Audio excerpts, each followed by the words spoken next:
The horrors of the Hamas offensive are perhaps most glaring in the Israeli town of Sderot.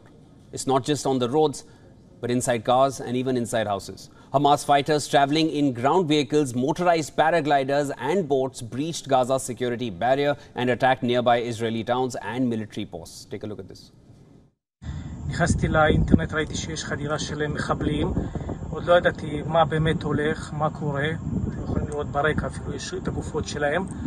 ואחר כך יצאתי לשטח, התחלתי להסתובב וראיתי מלא גופות של מחבלים, של אזרחים, מכוניות מפוצצות.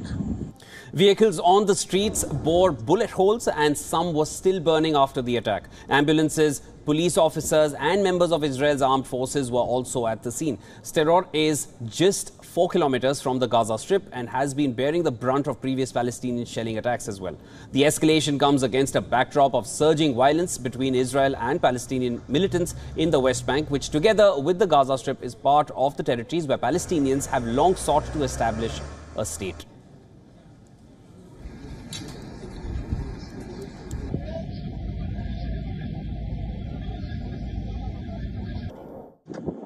אני מבין שאלה אנשים, לא רק אלה, גם בכל האזור פה, הם הורגים אנשים חפים מפשע.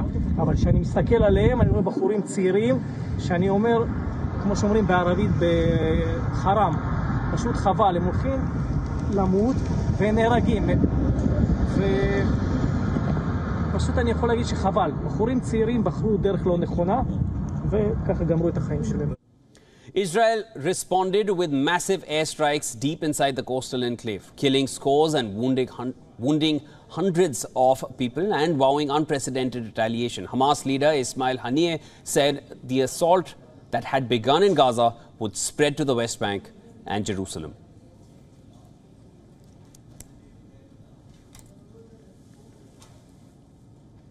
Now, the latest violence across Israel and Gaza has brought to light decades of complex issues and tensions that have marred the region. In 1994, the Palestinian Authority was established to govern West Bank and the Gaza Strip, but for years after the Palestinian movement for liberation continued to simmer, leading the armed struggle.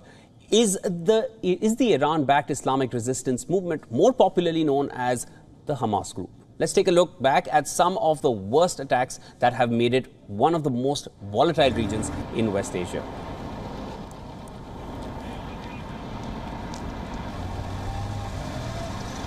In the year 2005, Israel's defense forces had withdrawn from Gaza and transferred control to the Palestinian Authority. Israel withdrew from the region 38 years after seizing control from Egypt. But in June 2007, the Hamas militant organization revolted against the Fatah forces under the Palestinian Authority and took control of Gaza. Now, in December 2008, Israeli forces launched a long-drawn military offensive which lasted for 22 days. The conflict was triggered after Palestinians fired rockets targeted at the southern Israeli town of Sderot. 1,400 Palestinians and 13 Israelis were killed in the violence that transpired. Then in 2014, a larger conflict broke out when the Hamas group kidnapped and killed 3 Israeli teenagers. The incident triggered a 7-week-long war between Israeli forces and the Hamas militants. Over 2,000 Palestinians were killed in Gaza. In May 2021, weeks of tensions during the holy month of Ramadan took a violent turn yet again. Scores of Palestinians clashed with Israel's security forces inside the compound of the historic Al-Aqsa Mosque in Jerusalem. Reports revealed that more than 250 Palestinians were killed and nearly 2,000 others were wounded. At least 13 Israelis were killed over the 10 days of fighting as well.